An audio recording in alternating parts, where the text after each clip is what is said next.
This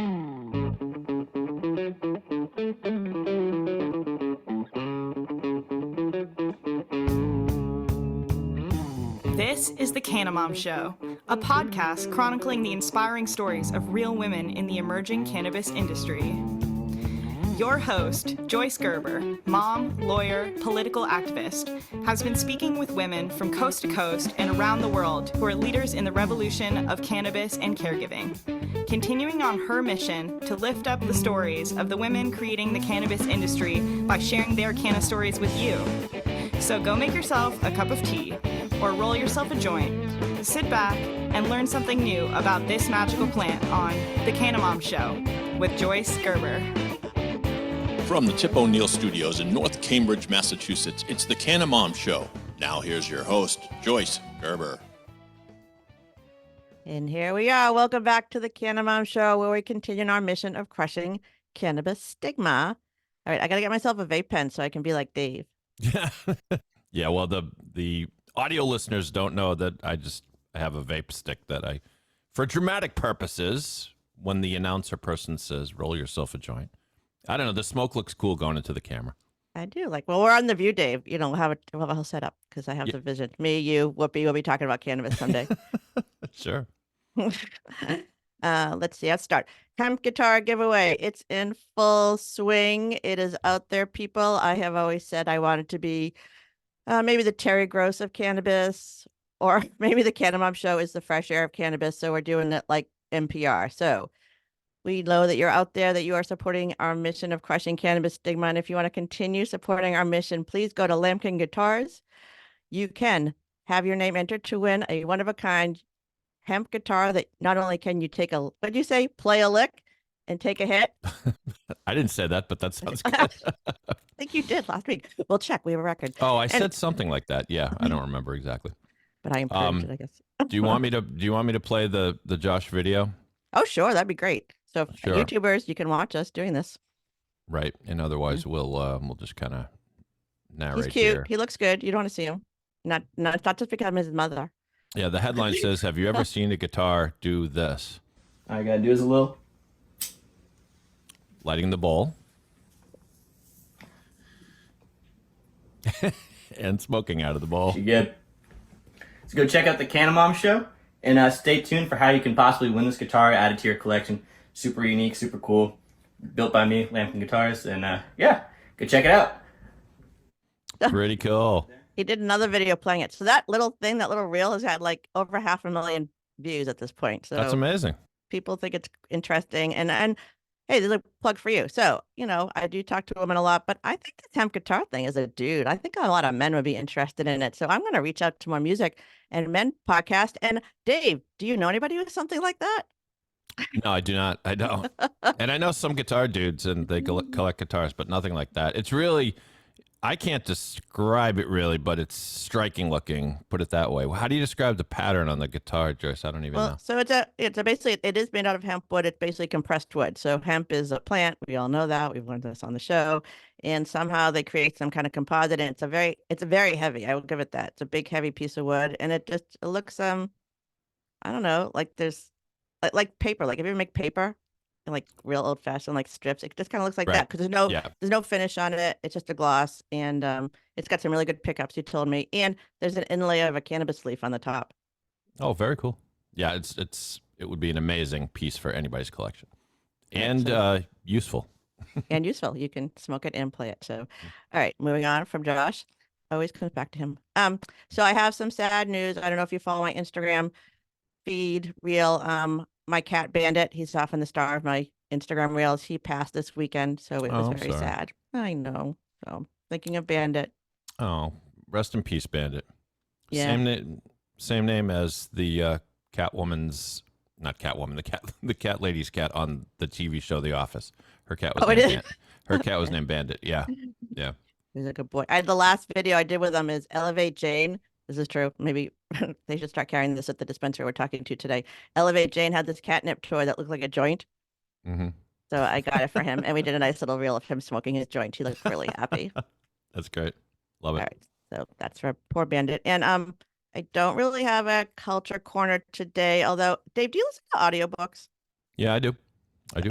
I really don't, which is strange. But today I decided I was going to try, and I was listening to Boston Public Radio had this interesting, I don't know, they called it the Great Unchurching. It's by evangelicals who've actually been taking research and seeing that people are leaving the church in droves, which as a Jewish person, I think is interesting because we're always afraid that our people are leaving, but they stay for some reason. We still hear.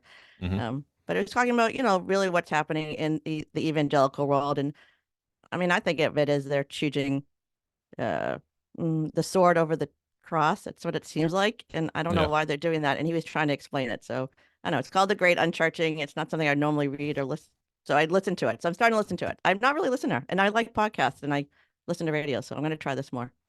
That is interesting. And it's always, you kind of wonder why such things happen. Are people, waking up to some of the, to be delicate, imperfections in organized religion? I mean, who knows? I've been watching a documentary, and I'll quickly find it, but it's called Savior Complex, and it's on HBO Max, and it's about this woman who became, a missionary in Uganda and set up this medical facility to help kids that were malnourished. Of course, it's a huge problem there. She did it as because God told her to do it, and she keeps talking about God. And so then the problem is she starts like treating certain kids, and she doesn't have a medical degree of any kind. And it's all like, well, are you just, injecting that kid with something because God told you? And so, but then it's a lot more complex than that, because she does a lot of good as well, but it's always a tricky thing when, religion's involved. I think that is true. And I do think the way he was, and I think about this a lot, it's, we're America. We're very individualized. That's how we believe in the self. And I'm a person of faith. I talk about this a lot. And, cannabis as well. This idea of opening yourself up and being more infinite, the giving of yourself. Like as a religious person, I believe that, and just like as a mom, if you, when you give, you feel better. Like it's more engaging. Like you actually gain happiness by giving. And that's part of a lot of religious faith. But I feel like there's something going on with the evangelicals choosing Trump and deciding that this is where he's their savior because they're very afraid. I find this kind of interesting. Anyways, I'm glad to see evangelicals who are in this world are talking about it and thinking about it, because I have no control over that. I can't change any of it. Yeah. No, yeah. Blind faith is a dangerous thing. And we won't get into the whole thing, but yes, it is disturbing how some people follow that person, no matter what he says, whether it be true or not, they follow him. Lordy Lord. All right. So there's my audiobook. If you're listening, interested, I don't know. It's a kind of a strange topic. I don't know, but it's the Great Unchurching, just, what is happening and why people are leaving, and how I do believe people need faith. I think the religion exists for a reason. It gives us boundaries and understanding. And honestly, I think it's all the same. I just happen to be given Judaism. This was given to me. It's mine. It's good. It works. So, find yours that works for you. Yeah. And much as I may have expressed some cynicism towards organized religion, I agree with you. I think faith is a great thing. And it's like, sometimes the why you believe it and why you're doing these things almost doesn't matter, but it gives you power. And giving, it does. You're absolutely right. You do something for someone else, you feel good for the rest of the day. It's like selfish. If you really want to be really selfish, do something for another person. You'll feel good. It's like, it's all kind of, yeah. I had a friend in law school who loved to argue in our study groups, and his big theory was there's no such thing as an unselfish act, because when you're doing it to make yourself feel better about yourself. Nevertheless, even if it's not unselfish, it doesn't mean it's not good. It doesn't mean that two people don't benefit instead of just one. So adding value, people. Add value. Right. All right. Thanks, Dave. Look at us. Go church and cannabis, musical theater. Okay. And don't forget the hemp guitar. Right. Thanks you again, Dave. All right. Now we're going on. Eat your heart out, The View. Yeah. We're going to be there someday, Dave. Me and you and Whoopi.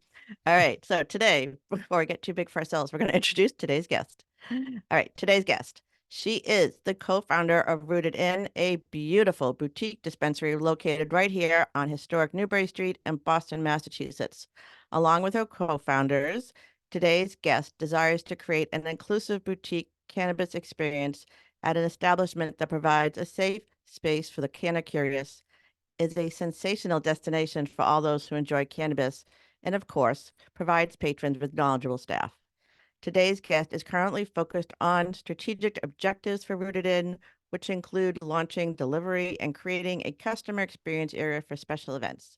Today's guest is an advocate for equity as it relates to Black maternal health, and she prides herself in giving back to her community and hopes to leave the world better than she found it. See, she's just like us.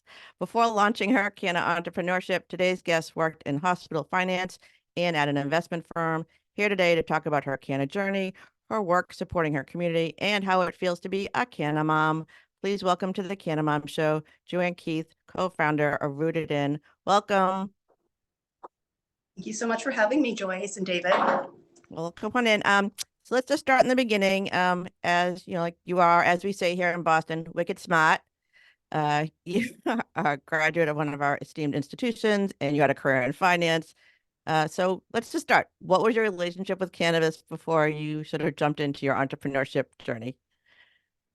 Wow. I was kind of on sabbatical from cannabis before I came back into the world of cannabis. And that was a function of, leaving college. Because, So when you were younger, were you a cannabis user? Did you think it was dangerous? Did you think it was good? Did you think nothing of it? It was just part of, what was it in your life? I thought nothing of it. People did it around me and I was like, that's good for you. But I wasn't really I didn't need a joint to function throughout the day. But I did see the benefits of it, helping folks relax and be a little bit more open, when they were dealing with other folks socially. So I think it's good for introverts. It's good we know it has a lot of medicinal, we know that it helps, right? It helps more than it hurts. And I think and that is what we talk about all the time. But so when you were younger, it was just sort of this thing, you went to college, and then this is kind of my story. Then I was a grown up and you don't use cannabis because, so that's what it is. So that's where you are. Okay. Exactly. You're applying for jobs, drug testing was was something that literally every job you were applying to had on the list. And so that, and, becoming a mom, I took some time off. So there was a period about, I think 12 years where I was canna free. And then when we started talking about opening up a shop, I was like, well, let me see how the world has changed. And it had changed a lot. Oh, so that's it. Okay. So often the stories I'm sharing are women who have, they come into this entrepreneurship because they've been healed. Someone they love has been healed. They've had some kind of, I call it being evangelical. They've been evangelized basically by the cannabis plant. But you were more coming up from a business perspective. You were saying, this is interesting, which is kind of what I thought when I started. This is interesting new area of business. It's a new area of law. What could I do? How could I add value? What does this thing really? Okay. So when did you start actually considering that maybe this is something you wanted to use your skill set in? Yeah. So 2017, 2018, my husband and I were talking about what we wanted to do as far as next steps for the both of us. And we'd actually run a campaign for city council. So he wanted me to run, and I was like, I don't think I'm quite cut out for it. And he came downstairs and had a list of he had his platform in a notebook, and I said, all right, you do it. And I think that that race really kind of positioned us in a way where we were all of a sudden being reached out to.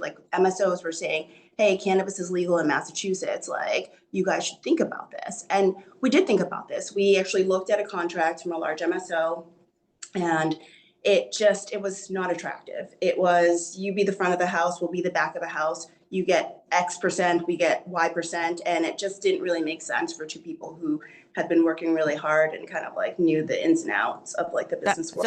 So again, this is very state specific. We do have social equity programs. MSOs are multi-state operators. So it's basically just, they have more money than anyone else. This is a really hard industry to finance, and they want to get into it. That's from a business perspective. And I think that's interesting with the political part. So I ran for a political office here in Cambridge, so I know what it actually means. So you have to literally walk around and talk to people so people know who you are, and you're considered a leader. So you're coming in with this message of cannabis in a community that probably is, I don't know, a little concerned, I'm quite sure, but they see you and your husband. So that's an interesting way to get in. Okay. Yeah, absolutely. And so I think from there, we got together with our business partners. There was a barbecue in their backyard, and we were talking, they had also been approached, and we were like, comparing notes, and we said, we can do this, and we can do this the right way. And so the four of us became a partnership, and that's how Rooted In was born. Okay, perfect. So right into my next question. Tell me about your co-owners. How do you know them? We know them from the neighborhood. So we are based in Roxbury and Dorchester. And actually, I think, as, redlining happens and streets fall into other neighborhoods. So like their street actually was in Roxbury at one point, but now it's in Dorchester. And they run the Dudley Cafe, which is in Nubian Square, which is like maybe 5 blocks from where we are, where my husband and I reside. And so we knew them from just being active in our community. And are you Roxbury natives? Is this someplace you moved into, or? So we're Boston natives. I was born in Dorchester, but lived in Rosendale for most of my life. And he was born in Dorchester and lived in Dorchester for most of his life. And we kind of settled on Roxbury. We were looking for a home, and this was a community that I think people didn't seem to want to. I don't think people saw the value in Roxbury at the point when we were looking. And I think people see it. What year did you buy into Roxbury? Oh gosh, we bought our home in 2013. And so we've been there for now 11 years. This will be the 11th. Yeah. So. Yeah. Okay. So anyway, who is from Massachusetts? So anyone in redlining means there's literally government policies that said certain people of certain races could live in certain areas. That's literally what it is. Yeah. Roxbury and Dorchester were the Boston areas, and we're often de-invested in. I mean, when they talk about what happens, and they're like, you isolate people in neighborhoods and you take all the money out, what do you think is going to happen? Exactly. So anyways, you're one of the people who came back in and said, this is in Boston, it's on the edge of a great whatever. So you reinvested, you went back there, and you actually made a family and a community there. Okay. So you're really you're building it up. Okay. So that's a little plug for Roxbury and Dorchester. Definitely. And I'll say this before we move on to the next question. Both my husband and I went to high school in Roxbury. So I went to Loud Academy. He went to John D. O'Brien. And so we spent a lot of time, even though we didn't live in Roxbury, we spent a lot of time in Roxbury just in our formative years. I was there 7th through 12th grade, and he was there 9th through 12th. So. Yeah. So really, again, so which is why the MSOs approached you, because you really did live in these neighborhoods that were impacted. Yeah. So interesting. Okay. So, all right. So what did I don't even know where to begin. So you're talking to your friends in this neighborhood, but this is a community that really has been devastated by the war on drugs. That's not, an exaggeration. So I often talk about this with elderly people, in churches, that this could be so useful for your elders, for people who are having pains and aches, but they've been so traumatized by this idea of the war on drugs. So were you coming up against that when you were talking about using cannabis or becoming a business entrepreneur in this community with the people who knew you for your whole life, really? Yeah. Yeah, I think we ran into some of that. I think what a lot of folks don't realize is that cannabis was on the ballot. And so people voted in Massachusetts to have cannabis. And Roxbury and Dorchester, the numbers were overwhelming. And so I think but I think that's a function of the decimation that took place prior to marijuana being legal, to cannabis being legal. And so I think it made sense for our community, because I think people realize that if this continues to be illegal and people are out there selling or doing whatever with that it could be problematic. And so I think this was one way to kind of lessen a problem. Yeah, that's true. Okay, that's okay. I've gotten to 2 questions. All right, moving on. So you decide that you want to get into the cannabis industry. You're talking to your friend. You realize you're in the finance world, so you understand this is really hard financially. You're starting to, who's doing all the policy work, or who's going through the, it's all compliance. Who's doing the compliance stuff in your team? Yeah, so we had this wonderful woman, Andrea Dolan, and she's actually back in New Jersey now, but and I have to say, she kind of came to us after we took her from a campaign. And so we worked on a couple of campaigns, actually, because my husband and I we each backed a different candidate, in the Mariola race. And so tricky. Yeah, it is tricky, but we still love each other, but See, you can get past politics. My dad was a Republican, my mother was a Democrat back in the day. He supported Nixon. I had little signs that said, I worked for McGovern in 1970s. This is how old I am. My mother made me walk around the neighborhood. I was 7 and put signs up for McGovern, and no one knows who McGovern is. So there you go. So, lucky for us, we had few like fantastic women running for mayor of the city of Boston. And I so love all the women, and I do a lot with Emerge Massachusetts, the women who are being, built up and having their old girls network. So that makes me so proud. All right. yeah, I know a few graduates of that program. Very, Yeah. very but yeah, so my husband was like, he was the person who was doing policy. He was, doing outreach. We all did it together, but like he was the person who was up at night, like really like, how does this work and how do we like balance and how do we get from this point to that point?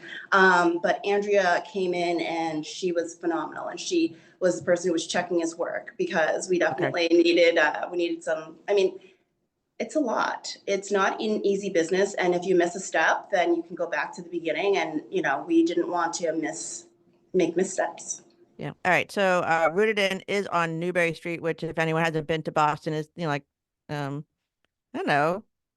We're not very fashionable, but I would say Newbury Street is our fashion center. I Like don't a know. Fifth Avenue or like a Rodeo. It's like a street that everybody kind of like knows as a destination. Yeah. So it's it's that street, and it's there. So that is an interesting spot to be. I visited early on. A lot of the dispensaries were putting in towns had to be like, I say, behind a rock, over a bridge. No one can see it. God forbid the children should find it. Yes. And you were in Boston pretty early, so you had this idea. I know there's a lot of in between, like having the idea and actually finding the spot. So how did you actually find the spot, and how did you convince the person there that this is a place for a dispensary? And was there any neighborhood pushback? Because again, the way we describe it, people have a vision of what a dispensary is going to be. Absolutely. So, we got to this store through trial and error. So we wanted originally to be in Roxbury, like that was our goal. And we actually had a license, or we still actually technically have a license in Roxbury, but no store there. Because we're coming up against neighbors who, while they were happy to have cannabis, weren't necessarily happy to have it like so close to where they live. And then we tried for a location in Downtown Crossing, and we worked with the community. And that's something that we really have prided ourselves on, working with the community. We're from Boston. We really live here. The location that was in Downtown Crossing, my child's dentist was around the corner. So it wasn't like I'd never seen the street before, never. So when we got. But I do think that's interesting, because many of the dispensaries are going into smaller towns or places that are going to willing to accept them. I mean, Boston's a little different. Cambridge is a little different, obviously, but they do talk about the personal connections, and that they're going into these communities. If they don't want them, they're not going to fight them. But if they do welcome cannabis business, they try to be really good neighbors, and they try to be people who are, just not fly by night. Again, because this is all there's no interstate commerce. So this is all in-state people. They know where you are. They can find you. They absolutely know where. And so when we got here, this was, we worked with Dot Joyce, and she kind of was like a publicist for a while, and she helped us do strategy. And so she said, there's a spot, this was originally earmarked for medical marijuana, and they didn't want to continue the build out. And so we kind of took it over. And so the community was 100% welcoming. They have been lovely. They've supported us in all of the different steps that we've needed to take, and if we've needed to make any adjustments, they've been phenomenal. Jay Livingstone lives around the corner from us, and he's I think he's the state rep for this area. Holly, correct me if I'm wrong. And again, if they want you, they will welcome you, and we felt very welcomed. They know that we're from Roxbury. We used to ride our bike up here. So we're a 14-minute bike ride up the street to Newbury Street, and we're here often. You can often find one of us. Myself. So that's an interesting story, that it wasn't actually it wasn't an idea that this could happen. It was almost by default. That's almost, yeah. But it's not a bad default. I mean, of all the not a bad default. We still had to talk to the neighbors and make them feel like they could come to us, and we still want them to come to us if they have any issues. But it was definitely something where it fell into our laps, but not because we weren't out there working hard. We tried here, we tried there, and then this was why don't we try here? And we kind of were really? But I think it felt right. It felt right to me, when I came to look at this location. it used to be a Tom McCann's. I don't know if you remember that I do. brand. Oh, yeah. So describe what it's like. That's funny. And again, you Yeah. can't have any windows looking into the dispensary in Massachusetts, so you have to be a little bit creative. And the space isn't huge, so you've been very creative in how you use it and what's there. Yeah. So to kind of describe what it is. Yeah. Yeah, of course. And so kind of like to your point earlier with regard to like, you know, you have to hide your cannabis shop. Windows have to be like frosted. And so what we did was we actually used a space in the front of our store, like a vestibule. And so you can actually see into the vestibule. And we wanted that to be the case because on Newbury Street, nothing is blocked off, right? Everything is warm, it's inviting. Like this street is designed to make you want to go shopping and like, you know, just get involved and like window shop and come inside. Yeah. And so, so what we did was we created this lovely like vestibule. It has our little logo, which is a Sankofa, like in like this fern material, and it's really inviting. So you can't see the store, the floor, the sales floor. You're not allowed to do that in Massachusetts. So that's how we kind of got around that and made our space welcoming and inviting. And like, I mean, it was, yeah. So, it's fun. so I guess describe describe the logo and just explain why you chose that logo for you. Yeah. And maybe decide why you actually chose that word for your for your dispensary. Yeah. So our logo is a Sankofa, and a Sankofa is a bird that comes from Ghana. It's like a hieroglyph. And the Sankofa is, excuse me, the Sankofa is a bird whose neck is craned, kind of looking at its back, and its feet are facing forward. And the idea is that you need to remember your past in order to like move ahead. And so for us, the past is the war on drugs, the folks are still incarcerated because of like minimal amounts of like cannabis. Meanwhile, outside in the real world, people are making money hand over fist, or at least at one point they were in this industry. And so we always want to be cognizant of like the people who came before us who weren't and who still aren't like being treated fairly in regards to the war. That's good. I didn't actually know that. Yeah. Oh, that's good. That's very hopeful. All right, Yeah. I'm going to shift gears. You want to make the world a better place. We all do. I know you're involved with maternal health issues. I do talk a lot about moms and cannabis. I'd love to talk about a little bit more like with you later, but you're talking about, maternal health. This is a big issue. One of the things I've been talking about a lot lately are the fact that women who are using cannabis for whatever issues when they're pregnant, even if they're using it with a medical professional, their baby's meconium is still being tested for the THC because it's a policy of the hospital, and they're still involving children's services, which just makes me really mad. So I feel like this is something I want to work on and stop. So I don't know if you've what you're seeing in this world. And the other idea is that I did not use cannabis when my children were little. I thought it was dangerous, and no one could tell me whether it wasn't or wasn't because there's no studies. And of course, we're not going to study pregnant women. But if we allow women who are using cannabis to give results to hospitals, if they can be open with their medical professionals, we can gather data. And then women can be healthier and use it because not everyone has access. I think this is what America forgets. Not everyone has access to medical care, really.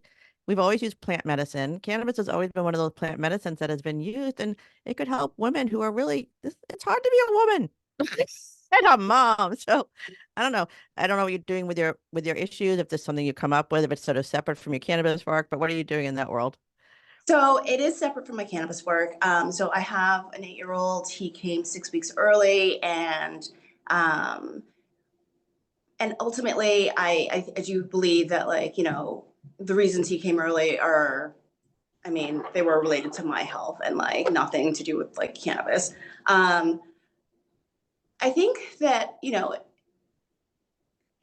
reproductive health and women's health should be between a woman and her doctor. To be quite frank, that's how I feel. And so I don't have a position one way or the other. I know for me, I would not, partake in cannabis while pregnant or while I nursed. I never did. But again, I mean, we have people who are clinically depressed. We have people who have chronic pain. And if cannabis is what helps them be able to hold their baby, be able to function and treat their children well and treat themselves well, I mean, who are we to say no, you can't do that. It's wrong. So that's my position. But the work that I'm doing is around just making sure that like the care that people receive is equitable, and that whether you live in Cambridge or Roxbury, that like whatever the outcomes are, they should be the same. And so like those are the goals of like the work that I'm involved with. It's a big topic. I love fresh air, Terry Gross. I really believe Yeah. I'm going to be the Terry Gross of cannabis.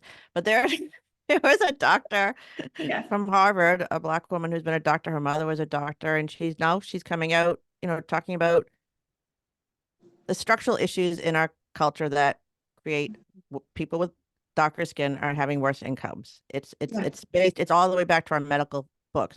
She's going back and she's a doctor and she has seen it and she's been in it and she's been a patient, and it was just such an interesting perspective. And again, if we don't talk about it and accept that it exists, we can never unravel it. So this is what I find hopeful. Like this woman, her own mother was a doctor and died very, very young. Yeah. And the mother couldn't, there's a lot of issues. There's stress, there's our environment, there's food, there's all the things I'm sure you're seeing all the time with maternal health that, it's a big package and we have to talk about a lot of it. Absolutely. Yeah. So you're there doing it. That's a good extracurricular.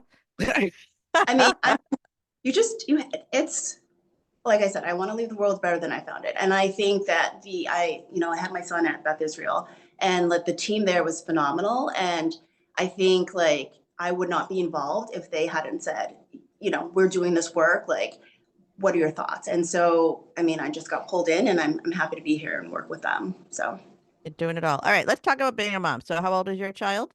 He's 8. He's 8. Okay. And again, I talked to a lot of moms. A lot of the moms start, they're just cannabis users. Their kids just know what it is. It's nothing. Some people are just like me. They had a cannabis awakening. I told my kids everything I knew was wrong about pot. They were psyched.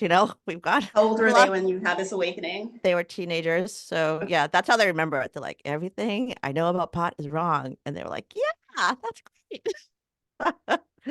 But there's a lot in between that. So I know you're in the industry. I don't know how you're using it for your own health and wellness. We can talk about that later. But what's the conversations like? And do other moms know you're a canna mom? And how's that working out at school functions? Yeah. So, I mean,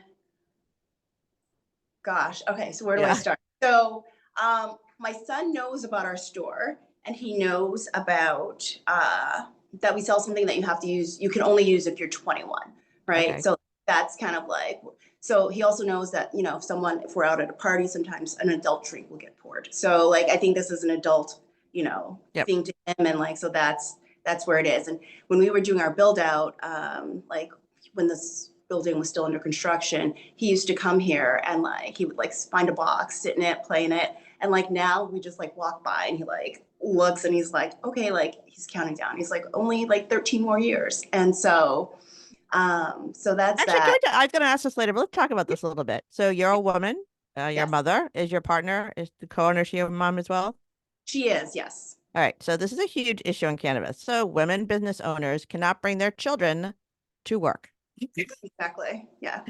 They sometimes need to be with us. Sometimes they don't have any place to go. So I've heard different business owners doing different things. How are you handling this? Is this anything you're working on politically since you're connected that way? Like what's going to happen? Well, so we actually have not thought about working on this politically, but it's been interesting. So we live in Boston. We do a lot of things on Newbury Street. Like we love burgers. I forget what the one is that we always go to.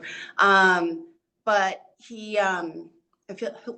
we'll come from school, we'll park in the back, and then we'll walk around like the stairs to the front of the store. And if he has to use a bathroom, we have to use Starbucks. We have to go to Starbucks or like go to one of the restaurants. And so like, that's how we've handled it. Like he literally like has to go into an establishment that is kid friendly, and like, that's it. But you're in an urban area. If you're like a store in the middle of nowhere, that's really ridiculous. I don't know. This is going to be, I've met a couple of women who've actually rented another office. Like in addition to all the other expenses you have, she had to rent another office space. Yeah. We have another office space like that belongs to our partners that like he can go to. And so if we have meetings there, like, but I mean, again, like that's a luxury we have that not everybody has. Right. And so like that can be tough. It's just one more thing about being a woman in this industry. Yeah. Yeah. And then to the mom, yeah. Well, no. The moms in school, how do they feel? So yes, I think a lot of people know at school, and there are a lot of people who don't know. And I think it's been interesting, like how word of mouth like works. So one mom in particular, when we were doing our build out, I kind of came off of a meeting and like hopped onto a school meeting, and she was like, "You look so happy, like what's going on?" And I was like, "We just had a meeting, it was successful." And she's like, "What was the meeting for?" And I was like, "Oh, it's about cannabis." And she was like, "Oh, talk to me." And this was a woman, she has a business that helps people with like end of life. And so Oh yeah. was part of that process, and she's phenomenal. She helped us find our architect. So this was like really early on. Our kids were they were in beginners, so like a pre-K program. And so, I talked to her, and then she helped us find our architect, and she helped us very person who kind of like who helped us with our logo and like finalizing what it looked like. And so, I mean, yeah, they've been helpful. That's a very like open cannabis story about like, putting it out there and just like seeing what happens next. And I mean, end of life issue, that's huge. So it's are you huge. doing, again, we're Boston, I don't know, I didn't know everyone was on the pot. I kind of joke about this. I thought we were Puritans, but this is really for seniors. This is a big deal now. Like, how are you doing any connecting with people to help them feel more comfortable, get less pain, just to use this plant medicine in a different way? Is that anything that's on your agenda? I mean, it's not on our agenda, but I definitely think that it should be. I think, like, personally, like my husband has his grandmother is 97 or 98 now, and I love her. She's from Jamaica. She has like 8 kids. She's just a phenomenal woman. She has like chronic knee pain, and she was using, I kid you not, WD-40. She was rubbing her knee with WD. I mean, yes. And my husband was like, "Here, grandma, like use this." And so she's using an ointment now. She's using a rub that has like THC in it. And she says, and she smells better too, I she bet. feels better. She No, feels better. she smells better. That too. Lovely lady. And so, I mean, yes, it's something that like we know that it helps. Another person I know hurt her knee, and we said, "Hey, this is the ointment that we've told Brian's grandma to use. You should use this as well." And so she used it, and she went on a hike, and she's like, "I don't know if it's placebo. I don't know if it's in my head, but it seemed to really help." So, yeah. All right. So then, I'm still, I got so many questions left. Okay, let's keep going. All right. Let's see. Let's just talk about you. All right. So you seem more like me. You were probably a bit type A. You were driven. You did everything you needed to do, and thought cannabis was going to kill brain cells and destroy your. I don't know what you thought it was, but now I'm sure it's incorporated in your life somehow. Yeah. Now it's incorporated in your life. How do you use it? Do you feel it? I mean, again, I wish I used it when my kids were younger. I think I would have been nicer and would have enjoyed being a parent more, honestly. Yeah. And I would have been more focused. So how do you use it, and how do you find it impacts your life now? So it depends. I think I like it when I feel like particularly stressed, because it helps me like relax a little bit. And it does, I think, really lend itself to being like a better, more calmer parent, because like you take a few minutes for yourself, like maybe like I like microdose. So sometimes maybe like I'll take a puff of something here, like a little bite of something there, and like then I feel better. And then I can just like really like say, "Oh, okay, my child is being a child. Like, is this like developmentally appropriate? Or is this like something that like I should absolutely like, yell or like, have a talking to, like talk with him about?" So that's how I use it. I like quieter things around him. So I think, I don't know if your audience knows, loud is kind of like it smells.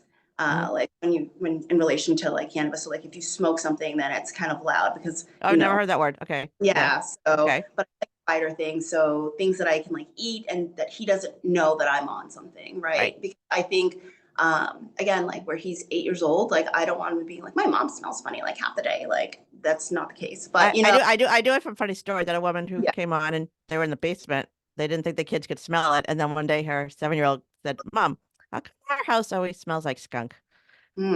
Yeah. So, So it's always the smell that gives you away, people. But I don't know. I also have like this reaction to this now, that I think of cannabis almost like a supplement.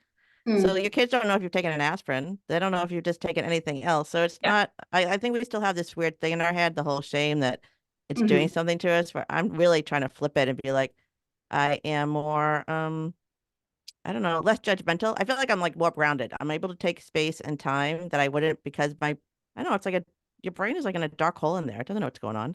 You're, you're feeding it information. So if you're always overreacting, that's what it's always going to do as a parent. And if you're able to calm down and not overreact, your brain is going to help you do that. That's my theory. So Yeah, it helps me be a gentler parent for sure. yeah, to be there. All right. 2024, you're already in it. I don't know, are you doing anything at NECAN, which is a big Boston event in Highlands Absolutely. Auditorium near you? Yeah. How are you connected to that? Yeah, so we have for the past 2 years gone, and also we've been kind of like a touchdown site for a lot of the vendors whose brands we sell in our store. So they tell folks like if you're interested in like getting, because at the Heinz Convention Center you cannot have like actual like live products. So if we do like cards sometimes, like folks can come to our store with a card that they got at NECAN and like buy the product at a discounted rate, and that's like just that's basically because we've like come to a business that's a good arrangement. Thing with other vendors. So are there any, so are you're the closest dispensary to the Heinz, right? We are definitely the closest. And the other thing I know you're doing, I didn't get to go to one, there are street fairs, right? Yeah, on Newbury Street. So how does that, and one of those, and what are those like? They sound fun. They are amazing. And so I think that was also a point in time where my child, like right before the store opened, the city of Boston does like the street, what's the word I'm looking for?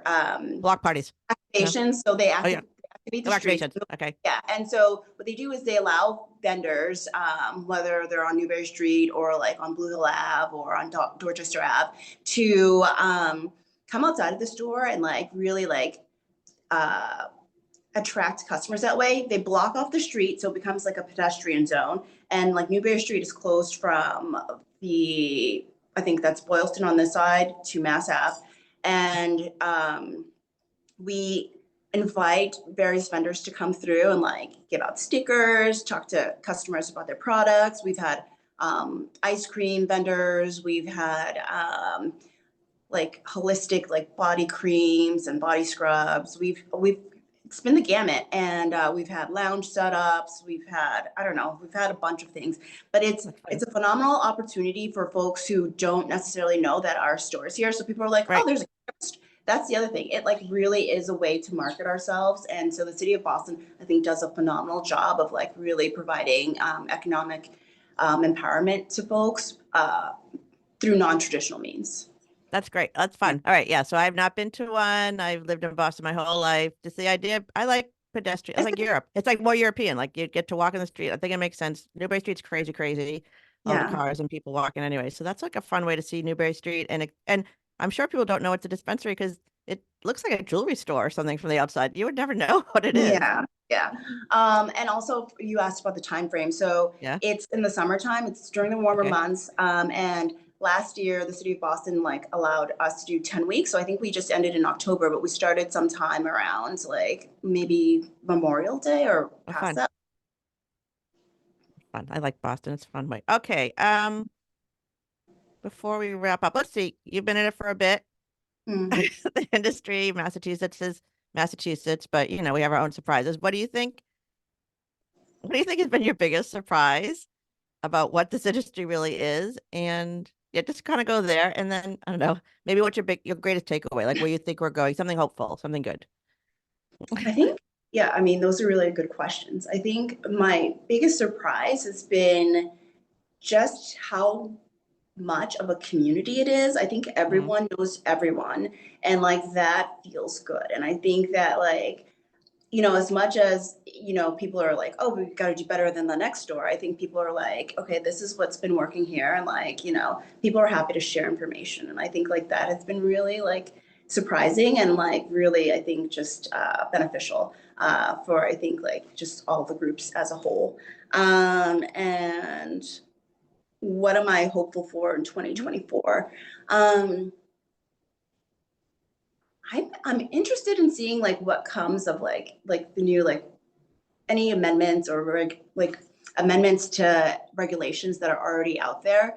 And I'm looking to see, you know, exactly how we continue to like move with this living, breathing thing. Like this industry is not stagnant, and it needs, I think adjustments need to be made, throughout to really allow for this industry to like thrive the way I think it's meant to. And I think the way it works, I mean, again, it's just policy. It's new policy, which is, my original interest as a lawyer was to get into the policy side, the lawyer side, because you never get to be part of something new, and things are changing.